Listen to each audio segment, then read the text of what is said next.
साहिल, अगर एक चरण में मतदान होता है 288 सीटों के लिए, जाहिर तौर पर प्रचार के लिए बहुत कम वक्त मिलेगा, महायुति हो या फिर महाविकास आघाड़ी।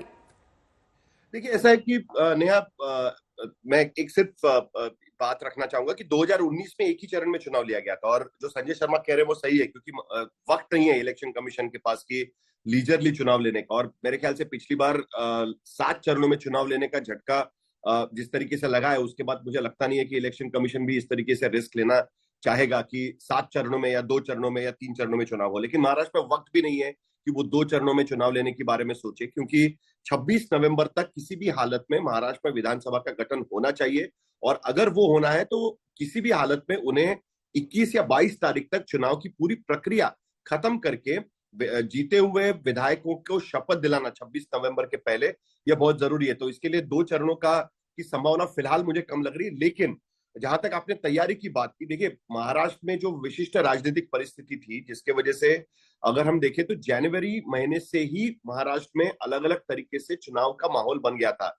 लोकसभा चुनाव एक तरीके से सेमीफाइनल था, और उसके वजह से दोनों गठबंधन अपनी जगह पर फिक्स थे, कोई नया गठबंधन बनने की गुंजाइश थी नहीं।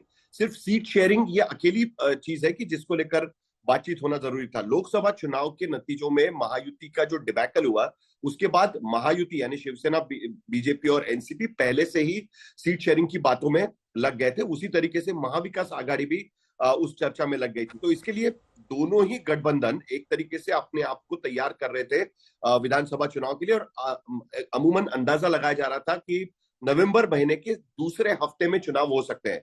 तो ये कोई आश्चर्य की बात के तौर पर उनके सामने आया नहीं। जिस वक्त ये फैसला हुआ कि हरियाणा और महाराष्ट्र के चुनाव एक साथ नहीं हो रहे, उसके बाद ही ये बात क्लियर हो गई थी। दूसरी बात ये कि जून महीने में फैसले आने के बाद जो महाराष्ट्र विधानसभा का सेशन हुआ है, विधानसभा का सेशन हुआ, आखिरी सेशन हुआ, उसमें जिस तरीके से फैसले घोषित किए गए सरकार की तरफ से, लाडली बहन स्कीम हो या बाकी हो, उन स्कीम्स के इम्प्लीमेंटेशन के लिए कम से कम 2 महीने की जरूरत थी कि उसके 1500 रुपए जो महिलाओं तक पहुंचाने थे, 2 करोड़ महिलाओं तक डायरेक्ट ट्रांसफर से, वो स्कीम्स को इम्प्लीमेंट कराना, उसके 3 से 4 हफ्ते लोगों तक पहुंचना, ये सब चीज के लिए समय लगना था। तो ये भी एंटिसिपेट किया जा रहा था कि अक्टूबर महीने में मिड अक्टूबर तक चुनाव की घोषणा हो सकती है।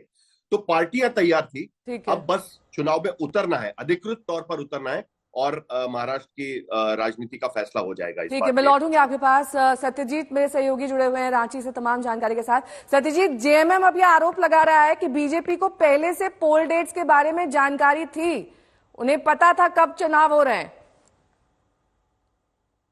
देखिए, बिल्कुल ये जो है आरोप प्रत्यारोप का दौर भी जो है अब शुरू हो जाएगा। चार्जेस का ट्रेडिंग जो है वो शुरू हो चुका है, हो जाएगा। और जेएमएम ने ईसीआई को एक पत्र भी लिखा कि जब हमारे पास पूरा वक्त है तो यहाँ हेस्ट में क्यों चुनाव करवाया जा रहा है। और उसके महासचिव सुप्रियो भट्टाचार्य ने लिखा था कि आपने हरियाणा को पूरा वक्त दिया, महाराष्ट्र को आप पूरा वक्त दे रहे हैं, तो झारखंड का आखिर क्या कसूर है। जाहिर तौर पर घोषणाएं यहाँ भी की जा रही है। कल आनंद फानन में कैबिनेट की बैठक बुलाई गई थी, और मैया सम्मान योजना जैसे लाडली बहन योजना है, उसके तहत जो है कैबिनेट ने अप्रूव किया है 2500 रुपए जो है वो अब महिलाओं को देने ठीक है, उसको ठीक है।